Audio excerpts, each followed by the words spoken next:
James Browne, who is the local TD in Wexford, he's attracted a lot of heat for his criticism. He criticised Met Éireann specifically on this. Yeah, and I thought it was very telling that he did this on South East Radio, because he was speaking to local constituents by those means, rather than doing it through the Dáil or somewhere else.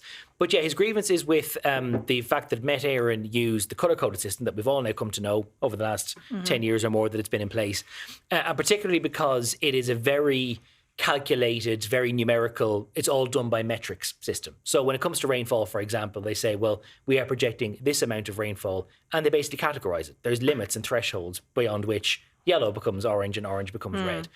And it wouldn't be reinventing the wheel to change that to try and incorporate some other degree of human discretion. And James Browne's whole point is that I believe actually discretion is needed.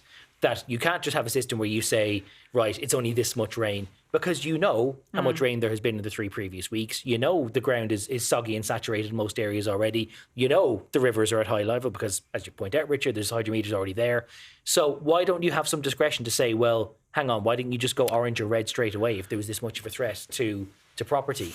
And it's not reinventing the wheel, because they already do that elsewhere on this island. That's the UK system, where the Met Office in the UK does a composite of metrics and impact and disruption to life. Yeah. So it wouldn't be this massive thing where you have to go away and have a real navel gaze. You could just replicate what they're already doing. But it is interesting to see the pushback on his comments. Actually, some of the, I'd say outrage isn't too strong of a word, from some parties like Labour and the Social Democrats, who describe this as positively Trumpian, that he's attacking the scientists who just forecast the weather instead of, successive governments not planning for what's been warned about for decades, about how regular these sort of storms would be, how intense rainfall would come at quicker intervals, that we would have intensified winter storms, intensified flooding as a result of all of this, and because of all these flood relief schemes which have been promised in various parts of the country which haven't been delivered in the way that they were initially promised, and that could be across decades, as is the case in Enniscorthy. So being able to just say, do you know what, I'm going to get in people from Met Éireann, we're going to crack some skulls together, and we're going to hold them to account for the extent of their weather forecast.